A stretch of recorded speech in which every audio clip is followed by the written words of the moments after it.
It turns out the one thing that actually gets people interested in buying a game is just making it fun. You don't need battle passes, you don't need a live service roadmap, no endless monetization strategy to keep you playing forever. Just a fun game. And that's honestly what LEGO Batman manages to do. Make a good game that's actually just fun. And to a lot of people, that feels refreshing now.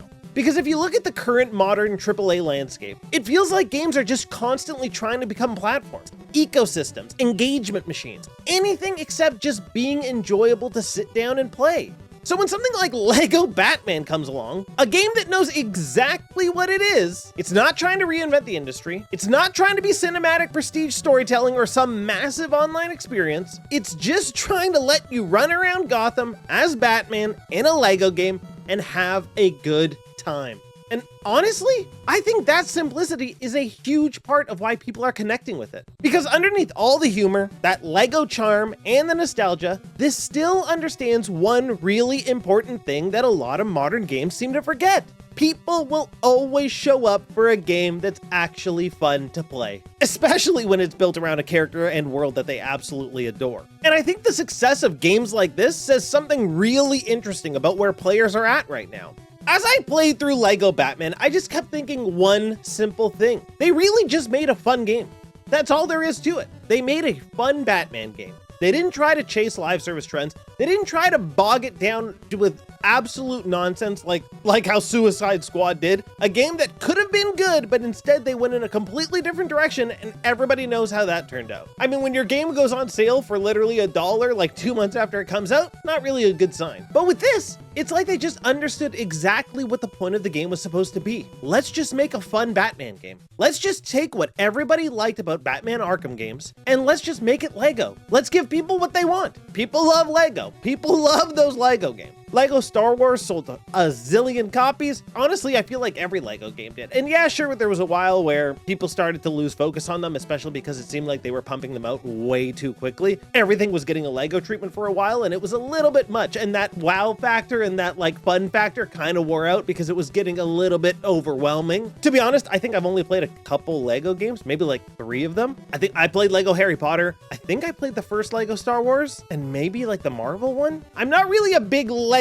games guy. So this was me kind of stepping out of my own personal space and trying something new here just because, Batman's cool. And apparently this game was supposed to be Batman Arkham, but LEGO. And it is. It's Batman Arkham, but LEGO. It's got the same type of gameplay that you love from Batman Arkham, except kind of dumbed down to appeal to a LEGO type audience. And by that, I mean mainly children. It's simple, it's straightforward, and it's fun. And it really makes you think. When you make something that's actually just fun, people will buy it. It's why things like Subnautica 2 has sold 4 million copies in a week, because it's just a fun, cool, good experience. It's why things like Pokémon Pokopia is one of the highest selling games of the year and one of the highest selling Switch 2 games. It's why Tomodachi Life is selling incredibly well and is selling out everywhere, because it's just a fun game that doesn't bog you down with bullshit. And it should be clear to every developer at this point that people just want a good, fun experience. They don't want the extra bullshit thrown at them. They don't want microtransactions. They don't want battle passes. They don't want nonsense ruining their pure gaming experience.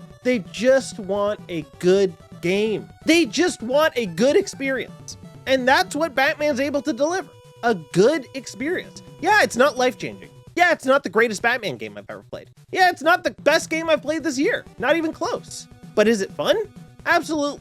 Am I enjoying going around Gotham? Absolutely I am. Do I like the little quips that all the characters are making? Yeah, it's silly. It's not necessarily Batman. I mean, obviously, if you're reading something like Absolute Batman, you're going to have a much different experience with this game, that's for sure. And if you're a big fan of something like the Batman movie, then yeah, this is going to be a big shift from that, because this is a lot goofier and a lot sillier. This is not the typical kind of Batman experience that you'd be expecting. But it's a good experience, and you will have fun playing it. Even somebody like me, I think the LEGO games are incredibly simple, and they are. The puzzles are for babies, the combat is super easy, the exploration is not crazy, you're not getting an unbelievably insane experience that is really going to challenge you, that's really going to make you think, that's really going to oh my god, I'm being pushed to the edge here. Absolutely not. It's a LEGO game. But is it the best LEGO game? Yes. Is it the coolest Lego game? Yes. Is it the Lego game that has the most amount of systems and the most like sort of gameplay feel? Absolutely. And partially, that's because of the people who co-developed this game. This isn't all Traveler's Tales. This isn't all TT Games. Rocksteady's involved with this, and so is WB Games Montreal, the people who are responsible for Batman Arkham Origins and Gotham Knights. You have these Batman-focused teams putting their expertise into this Lego game to elevate it from something that is like a basic Lego experience to now being a true successor to the Batman Arkham games. This is the next Batman Arkham game, essentially.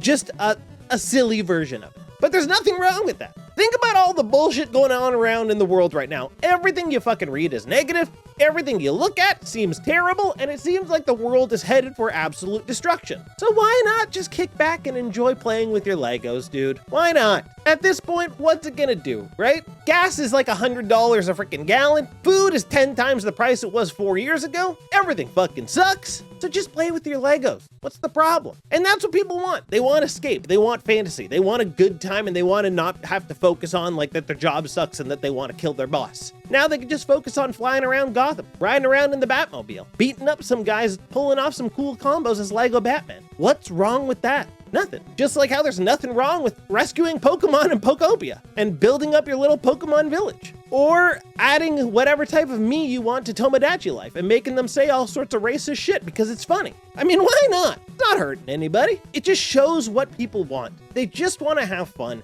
They just want a fun experience. It's why also things like the new James Bond game, 007 First Light. It just looks like a great, fun game. And I think it's gonna sell a ton of copies. Because yeah, it's a AAA game. And yeah, sure, it's probably not gonna run extremely well on a lot of people's hardware, and that's gonna make people upset. Even this game, it's pretty demanding, apparently. Apparently it doesn't run that great on PS5. I don't have an experience with that. The game runs perfectly fine for me on my PC, but I understand people's frustration with that sort of thing. But when you remove that stuff and you just have a great experience underneath that, people are still flocking to it. Subnautica 2 doesn't run particularly well for a lot of people and has insane frame rate issues for a lot of people, but it's selling like fucking crazy, dude, because people just want a good game. That's really all it is. That's really all it comes down to. Just make a good game. People will play it. These people chasing live service trends don't know what they're doing, and they're chasing the wrong thing, and they don't understand that the core of the game, the one thing that really matters outside of everything else about your game, is that it needs to be fun.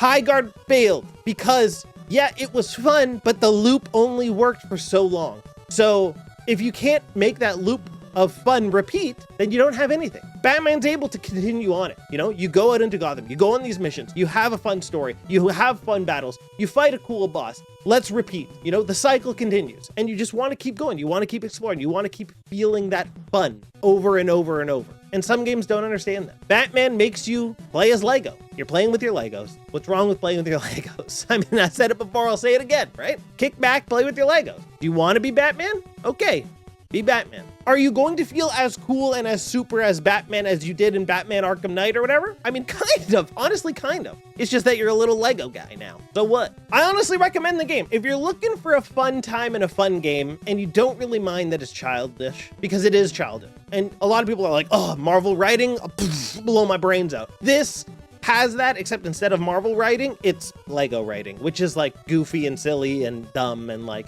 there's no tense moments. Let's leave it at that. You know, everything is a goof. Everything ends up being a joke, and everything ends up taking it. If they have the option to be serious or the option to be silly, they're going silly all the way. So you're gonna have a silly Bat, who's also, sorry to the voice actor on this one, this is like the weakest sounding Batman. I don't love this Batman. Like, I know a lot of people goofed Christian Bale when that Batman first came out because, where's Rachel? Where's her? You know, it was a little bit, people were like, come on, man. This is like, you got to tone it up. And you know, Kevin Conroy, that's Batman, man. Let's get Batman. And this one is not, it's fine. It's fine. But aside from that, fun game, honestly worth picking up. If you want a good time and you like Batman and you like Lego, you're gonna have an absolute blast. Just make fun games and people will buy them. It's that simple.